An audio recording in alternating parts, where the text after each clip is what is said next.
Alright, now, continuing, or beginning even, with the zodiac signs. This is the twins, Pisces? No, I don't remember. Volume 1, Route 1, Volume 5. Different routes, eh? People like us. No. Checking the things. People like us, Karkat. Suggestive themes, parental death, suicide mention, state-mandated murder. Okay. Blood and swears. There've been swear words all the time, so who cares about that? Okay. Interesting. Parental... Okay, that might be heavy. Jeez, alright, let's get this. Let's begin this. People like us.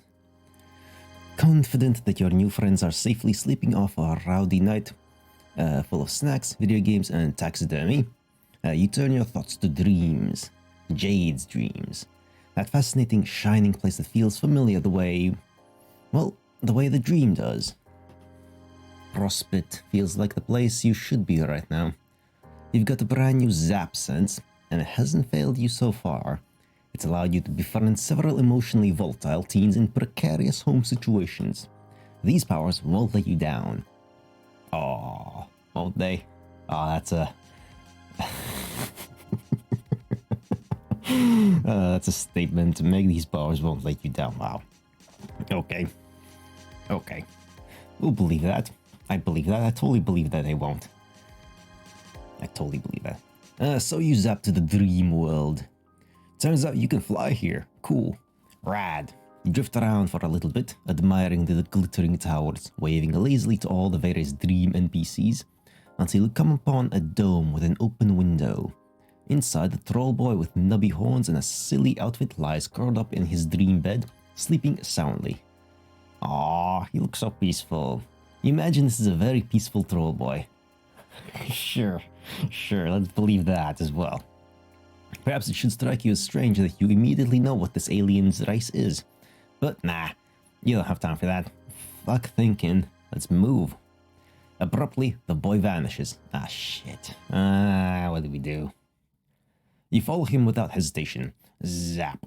Luckily, your powers seem oriented to specific people rather than places. You figure it's because this is a character-driven narrative.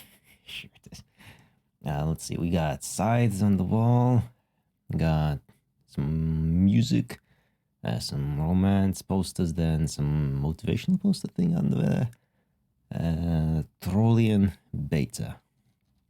Okay, and a cauldron thing. You find yourself in a dim respite block. There's a bookshelf and a desk and clothes hung up on pegs on the wall. But instead of a bed, there is a small tub of green goo. I mean, to each their own, you know, a bed's a bed. What the fuck? A gravelly voice tinged with mania crashes over you in a furious wave. You reel back from the onslaught. I don't really like to swear that much. But well. Every evening I wake up to another glorious night of the universe applying its globes directly to my eye face in the most hilarious and juvenile way possible. I'm used to this, okay? I'm not saying this is anything new. But this is just next fucking level. Your eyes finally adjust enough to see the same troll boy from the dream world.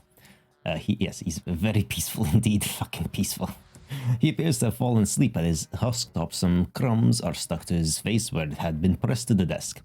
He's got a zodiac symbol on his shirt. Whichever one is sideways 69.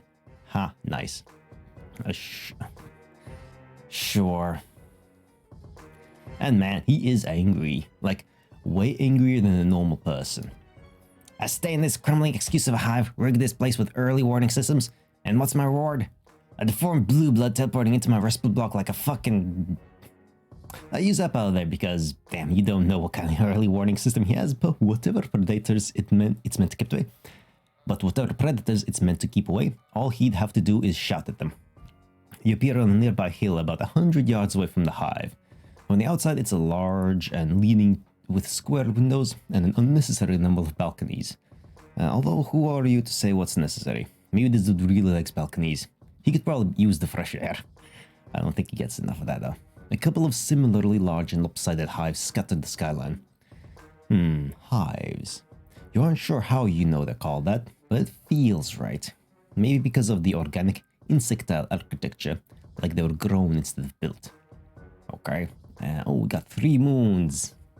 Oh, what the fuck is that? I hope that's deliberate, where you can see the stars behind the partial eclipse of the moon. I hope that's deliberate, and these moons are actually like just literally crescent shaped instead of normal.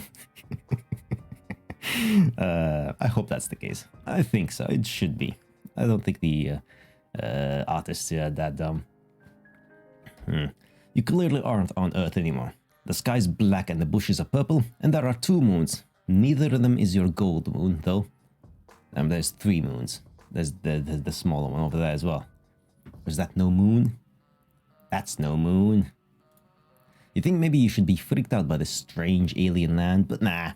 You're a seasoned friend-venturer by now. Besides, you like it here. It's comfortable. This is a pretty good hill. You sit for a while, thinking about this hill and this universe and your place in it, until the sun starts to crest over the distant horizon. Hey, idiot! The troll boy's leaning out of his front door. You're sitting on the ground waiting for sunrise, so you're either a Jadeblood or a moron. And I know the only Jadeblood who lives outside the caverns, and she's a lot better looking than you. So what the hell? Who are you? You're now a troll. There's a substantial gap of grassy hill between the 2 of you, but you can hear him just fine. He has a talent for projection. You stand up and brush the dirt off your ass. He seems a bit less angry now.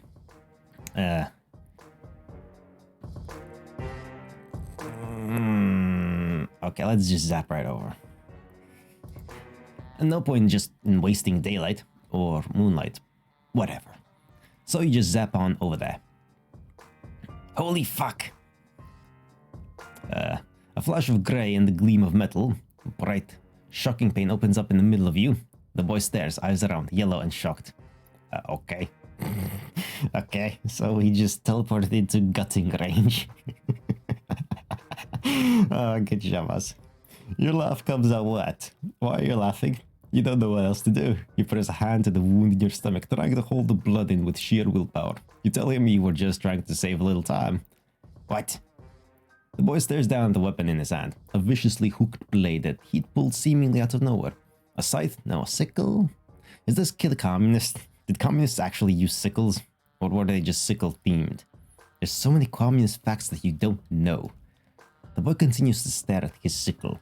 Then he stares at your fingers. He looks back and forth. His sickle, your fingers. His sickle, your fingers. Or more accurately, the blood on his sickle and your fingers. He's gaping at the crimson splashes like he's never seen blood before. His mouth moves, but no sound comes out. He hunches over himself like he's the one who has been gutted. You aren't sure what he does after that, because suddenly you're on your back and all you can see is the sky. Game over. Oops. Shit, we traumatized him. And ourselves.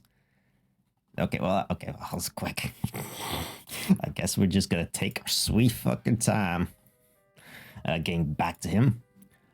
You walk leisurely down the hill. The heat from the rising sun washes over your back, and you speed up. That sun is bad news, you just know it. You start down the hill. Light bleeds further across the horizon, and your pace gets a little less leisurely. The troll boy crosses his arms. His shoulders are rounded in a slouch, like he spends a lot of time making himself smaller. His black painted claws are bitten down. You wave a little awkward hello. He rolls his eyes and grabs you by the arm, grip surprisingly strong. He tugs you underneath the shadowed overhang of a balcony. Okay, asshole, what were you doing watching me in my dream like some hornless, cast-posing pervert? I can't even retreat into unconsciousness anymore. Is that it? I won't even slide into the nascent relief of death without an alien stalking me. Did one of my friends put you up to this? Was it Solux? Everybody's favorite pastime. Make Karkat's life even more of a constant, effervescent shit show. You tell him, Karkat, that it's not like that. You don't know anybody named Solux, and you didn't mean to be creepy. You just found him, liked how he looked, and decided to follow me home. Karkat's thick eyebrows creep upward. That's not the best way to phrase that. Liked how he looked and decided to follow him home. That's kind of creepy. That is actually more creepy. I think that's more creepy than if we were solicited by this Solux to do. Okay. Oh, for fuck's sake. Well, anyway, Okay, you know how that sounds, but you really didn't do it to be weird. You did it for friendship. You crave it like a mineral. That's not better? I don't think that's better. Wow, very normal, Mr. Magic. Oh, but you are magic. Okay, maybe not you specifically, you don't know what to brag. You don't want to brag. But you can do some pretty magic stuff. Karkat looks incredibly dubious. Even more so than Rose had, who you might have described as politely incredulous. You consider explaining to him all that wild stuff that Jade had told you about, games and destiny and such things, but you really can't imagine that what any of that has to do with this grumpy alien boy. What are the chances? You tell him you can prove it. You can bring him to visit one of his friends. You are so awesome at bringing friends together. You could visit Solux, was it? Karkat makes a noise like a tea kettle being punched. Hell no. That Nook biter would self-immolate if I interrupted his coding. You wonder if that's a euphemism. Maybe Karkat just likes scare quotes. I don't have the energy to grub sit his freaky deformed bulges today. Okay. Then where does he want to go? Does he have any more friends? I wouldn't call him a friend exactly. More like an endless burden I've been cursed with by the slithering eldritch gods of the outer reaches. If I didn't occasionally check up on him, he'd space out so far he'd hit a hard vacuum. How do we do this? You're actually not quite sure. But you don't want to backpedal and suggest to this cool, angry tall boy that you don't know what you're doing. Do I just... His hand kind of hovers near yours. Hold on? You could hold hands, but you don't want to be too forward. You could also just hold him under the armpits. Okay.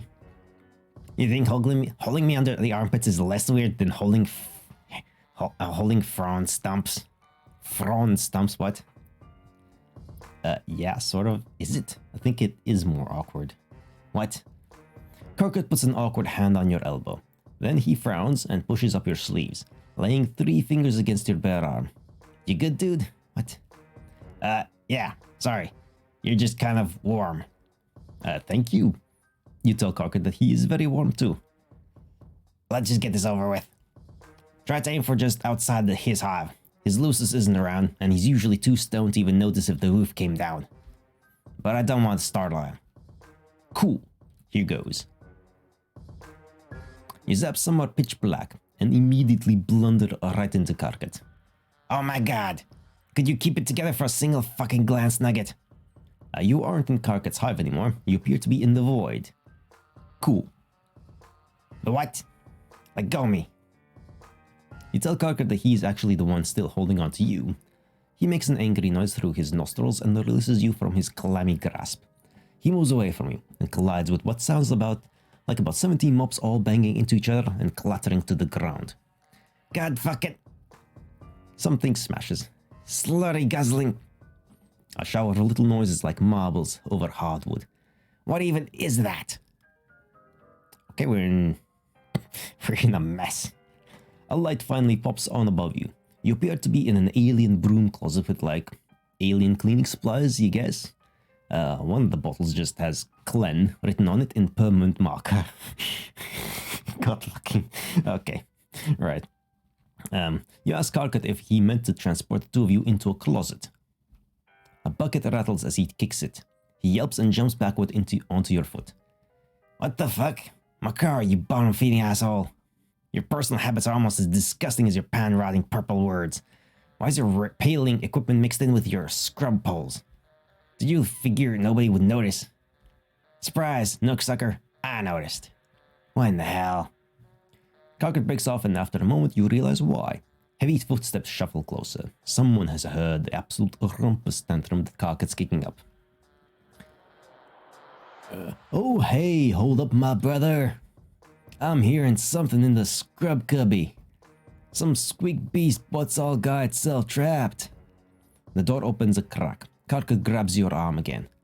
Oh fuck. A shadow looms on the wall. Wild hair and tall horns. Oh fuck me.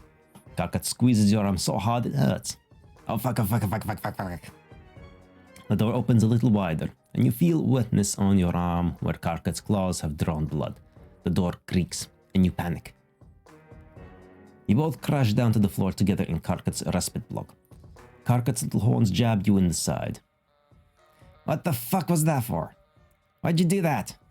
Because Karkat was freaking the fuck out and you were worried the two of you were in danger?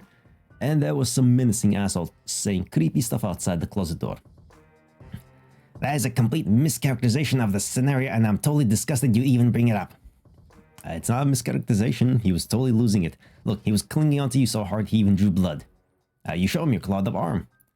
Karkat's reaction is immediate and overblown, which you are beginning to gather isn't out of character for him. He starts vigorously examining himself. He appears to be checking for injuries. No, you insist he's not the one bleeding. You are. He's so covered up in jeans and sweater that you have no idea how he'd even get cut in the first place. What? Wait, this is your blood? Yeah. What's the big deal? Besides the fact that he totally just scratched the shit out of you, are you willing to let it slide though? For friendship reasons. You figure this might just be the way he greets people? It's honestly kind of fucked up. Maybe you should just leave? Wait, what? Now you're just gonna zap the fuck out of here like nothing happened? You can't go out there. It isn't safe. Not for people like... Karkat pulls himself warily to his feet. He's still looking at you like you're a bomb that might go off if he steps wrong. Slowly, he extends his own palm and drags a claw across it. Crimson blood beads up and drips to the floor. It isn't safe for people like us. Clearly something is happening here. And it's probably a really deep and affecting moment, but you're just not sure what you're supposed to do. You bleed, he bleeds, both of you bleed. Sweet, blood friends. You can fuck with that. How'd you get Karelian's hoodie? Did you bag yourself in high blood morale? Now that you have established that the two of you do indeed both have blood, Karkat appears to have warmed up to you a lot. He even offers you something called grub juice, which you're pretty sure is just Coke, except not as sweet. It's almost a little salty. You take tiny polite sips and then pour it into a dead plant as soon as Karkat turns his back. Great. You tell him that you aren't actually sure where you got this sweater shirt. You were just wearing it when you woke up. You don't even remember where that was. You just know you were standing in front of John's house and you were wearing this hoodie. And you knew it was important, but not why it's important. Possibly because it keeps you from being naked. You didn't realize it belonged to a cerulean, whatever that is. Karkat is looking at you like you aren't making much sense, which is fair, because you really aren't making much sense. No, I'm a little lost as well. It's, So you're mutant blood, alien with amnesia. That can also teleport. Yep. Oh, and you can time travel too. Don't push it. Karkat sits down at his desk and hits the spacebar on his keyboard. We could probably figure out whose cast sign that is. Well, not us specifically, unless you've got some incredibly unlikely and well-honed husktop skills. You've got no husktop skills, all honed or otherwise. Yeah, I'm not fucking surprised. Here, just give me a second. Don't break any of my shit. You take a glance around the room, keeping your arms behind your back so as to make absolutely sure you don't break any of his shit.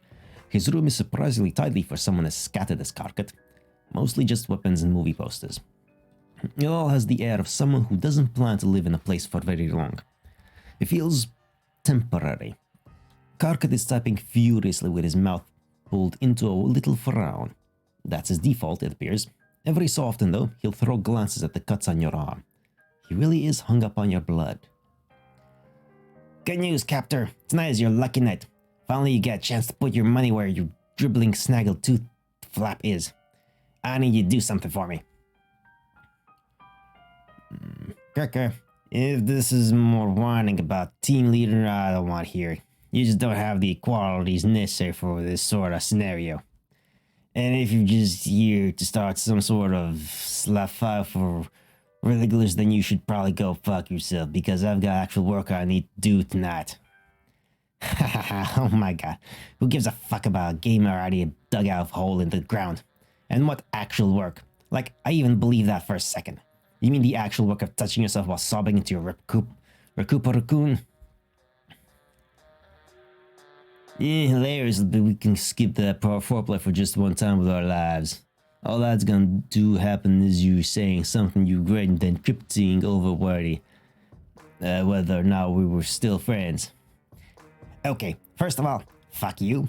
I don't have time for any of your pathetic burns dunking me into a carton of wake sauce. There's actual, real, serious shit going on. Well, now we've waited like 2 minutes telling each other how busy we are, what the fuck do you want? I need you to check something in the Imperial database for me. Cast records. And I want you to do it without asking me why I need it. Deal? Wait, what the fuck, KK? Absolutely no deal. You didn't even try to make a deal. You just told me to do something incredibly illegal and dangerous. Why do you need cast records? You think ancestors are bullshit. Ancestors are bullshit. Fake night dream nonsense for kids who hate themselves and want to experience a connection to something better than they are. Face the facts, bulge-weeds. There's no way any of us are descended from anybody that matters. Why the hell do you want me to risk getting cold for records if it's a bunch of bullshit that doesn't matter? I might have a death wish, but I'm not suicidal. So either tell me what crawled up your hook and laid eggs in there, or let me get back to work. Okay, fine. I'm only telling you this because we're friends and I trust you. There's this person in my hive. Person. Yeah, they aren't a troll, but they aren't a drone either. I figured they're an alien, but they've got a cerulean sign and we're trying to figure out where it came from. Wait, they aren't a troll, but they are cerulean? Sorry, okay, I'm trying to wrap my band around this, but I'm pretty sure you're fucking with me. Oh my god, could you just run this? Give me a sec, okay, nobody had this sign or cast name in a while. Asking you alien friend if they know the name Adolov. Adolov? Hey, do you know? Oh, what the fuck? You step back from where you've been reading over Karkat's shoulders. You couldn't resist. He was just getting so heated and mad, banging on the keyboard and making weird little growly noises. You think you can just... Karkat goes absolutely silent. He's rigid. If he'd been a cat, his hair would be standing straight up. You ask him what's wrong, and he shushes you so loudly you almost fall over from shock. You strain, and in distance you think you hear a strange, staticky whirring. Suddenly, Karkat explodes into motion, grabbing your arm, pulling you out of his spit block and down the stairs. In the living room, he tugs a thick black blanket from off the back of the couch and pulls up the rug in the center of the room. Beneath it is a trapdoor. What the hell? Be quiet! Oh, we're getting raided, huh? His movements are quick and panicky, but also methodical. His jaw is set and his eyes are hard as he unbolts the trapdoor, gives it a hard yank to loosen it, and props it open.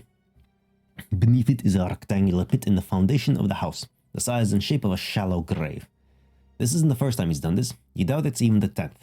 So far, Karkat has struck you as a little bit ridiculous. But now there's something fierce burning in him, something angry and distilled. The sound comes again, closer this time, and you see a hulking shadow out the window, huge and menacing and armored. Karkat yanks you down into the pit with him and wraps the two of you in the blanket. Then he closes the trapdoor and you're plunged into a darkness so absolute it's like you've stopped existing. What the hell's going on? A drone. Karkat's face is squished against your shoulder. The fear in his voice shudders you to your bones. It's just a routine check. We should be fine down here. My Lucy's dug this. It hides the temperature. The temperature? Of me. Of us. Of our mutation. You don't understand, but that doesn't stop you from being afraid. Impossibly heavy footsteps land on the floor above you. Karkat trembles. Guy, you have to do something. Oh, we have to wait. I mean, he's done this before, so let's just wait it out. Let's trust this guy. We'll be fine. Karkat mutters it to himself again and again. We'll be fine. We'll be fine. This always works. There's no reason to. Ah, it didn't work. Fuck. A rusty, grating screech as the trapdoor is wrenched off its hinges. Light pours in. Two giant metal hands reach into the hole and pluck the both of you out. Karkat wriggles and bites like a cat trying to get free. You don't have the chance. The drone tosses you bodily out of the way. Your head hits the wall, and everything goes a little strange and streaky after that.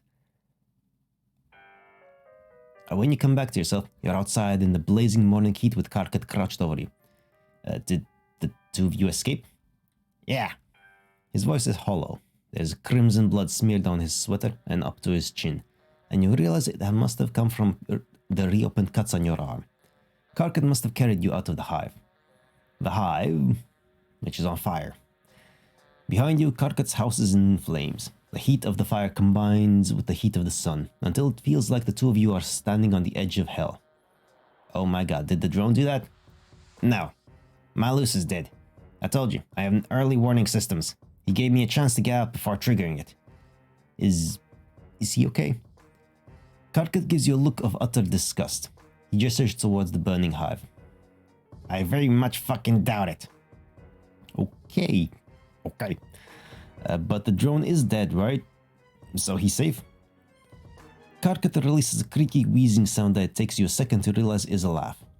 God, you really are an alien. Where are you even from? It sounds so relaxing. That isn't the only drone, you freak of nature. It's seen my sign. It's heard my voice. I'm on record as call on sight. There's absolutely nowhere for me to go. Shit, okay. Well, what about his friends? You really don't think Karkat is in any sort of state to make decisions, so you make an executive one for both of you. Also, it's hot as shit out here, and your delicate skin is already starting to burn. What had that friend's name been? Solux? You take Karkat's hand, because the two of you are beyond holding each other under the armpits at this point. You appear in a residential street in a city, and for a second you think you must have traveled in time as well, since it's night again suddenly. Or just on the other side of the planet, that's just how around this works. But then you look up and see the strange purple-blue glimmer in the sky. It's still day, but there's some sort of atmospheric shield between the killer sun and the city. You wonder why there isn't one over where Karkat lives. Maybe it's too far out in the sticks. Karkat yanks his hand out of yours. He's still holding the blanket he'd wrapped the two of you in, staring around in nervous little ticks. He looks even more scared than he had back in his bedroom. Clearly, he doesn't get out much. Fuck. A low chime rings out through the empty street. Karkat pulls his palm husk out of his pocket and looks at it like he can't remember what it is. Like everything normal has been wiped away, and all that remains is the frozen horror in his eyes. Keke, what the fuck? I just saw your name come up on the feed. What'd you do, fucking idiot? You're going to be a thirst cushion, you can't just start throwing shit up on collects. I didn't do anything. Solix, there's some stuff about me you don't know. Okay, what the hell? Okay, well, first of all, I'm right outside your hive stem. What are you talking about? Is this the mutant stuff who gives you shit about that? Too, she says she can taste our blood colors through the screen, which is all kinds of freaky. How does that even work? The screens aren't scratch and sniff. How the fuck? It doesn't matter. Wow, I actually do not give a crap about any of Terezi's cackling bullshit right now. Everything is fucked forever. As if in agreement, a familiar crackling whir starts up somewhere close by. You and Karkat look at each other in almost comedic distress. I have to go. Just come up here, okay? We'll figure this shit out. No, absolutely fucking not. Oh my god. You utter imbecile. You think your little pan sparks could do anything against the culling drone? I know you have a death wish, but I'm not going to assist you in a hysterical shit fit suicide. You don't know anything about me or my death wish. Come upstairs. No. Don't make me tell you how much I hate you. Karkat throws his palm husk at the pavement, shattering the screen. Tears drip off his jaw in blurry streaks of red. Get me out of here. And don't you dare ask me what's wrong. You don't. You get him out there. To all over. Locale to locale. You take a grand tour of Alternia, a place you shouldn't know the name of, but you do. Suspicious. And everywhere you go, you hear that telltale grating whir. Karkat was right. Wherever he goes, the drones follow. After a certain point, it just becomes routine. You teleport to a random location, and the two of you just sort of loaf around until you hear the sound in the distance. By the time the sun starts to set, you are both exhausted and must have zapped all over the planet. You find yourself back on the grassy fields, most likely somewhere near Karkat's demolished hive. Smoke hangs fetid in the evening air. Karkat's eyes are dull, his hair a tangled mass of curls so thick they look like twisted wire. I figured out why the fucking thing didn't work. What thing? He shakes the blanket, which he's been holding on to all day, the last remnant of what is most likely by now just a smoking wreck. With 2 mutants in there, we were too warm. Years of perfecting my hiding like an oink beast from the slaughter technique, and it's all decimated by some clueless asshole in a hoodie. Just Karkat out here having a normal one. Getting fucked up the waist shoot by the inexorable match of fate and the universe. I meet someone with the same disgusting deformity as me, and they immediately ruin my life. This is why I don't let people into my hive. Karkat. There is so much hatred wrapped up in his voice, in his words, and you don't think it's hatred for you. You ask him what you can do. You want to fix this. How, though? I think you've done enough. Karkat bundles himself up in the blanket, even though it isn't cold. He turns away. Fuck. Game over. Yeah, it's... Alright. That's unacceptable. Okay, so first, let's just take our sweet time. But then, let's flee from the fucking drone, huh? So you're a pretty tolerant kind of dude. You're generally down for whatever. But lying in a shallow grave while a troll boy digs his nubby little horns into your ribs and a mechanical monster stops around upstairs, that's kind of a lot, even for you. So you do really the only thing a responsible friend can. You get your friend the fuck out of Dodge. Okay. It was really cool of Jade to have us all over. It felt like a birthday present, kind of. Especially since all my other presents got lost in the mail. Actually, the only one that didn't get lost was a Little Monsters poster my dad got me. He gave it to me a week early, almost like he knew that something weird was going to happen to the rest of my gifts. Sure, yeah, I'm happy for you, dude. Cool that your dad got your unbelievably crappy shit to you before it got thrown in the little garbage where, frankly, it belongs. But why are you wasting any part of our valuable word count babbling about your fucking Little Monster poster? Who actually cares? I don't know, I just figured some people might want to know about it. Whack. Oh, hey.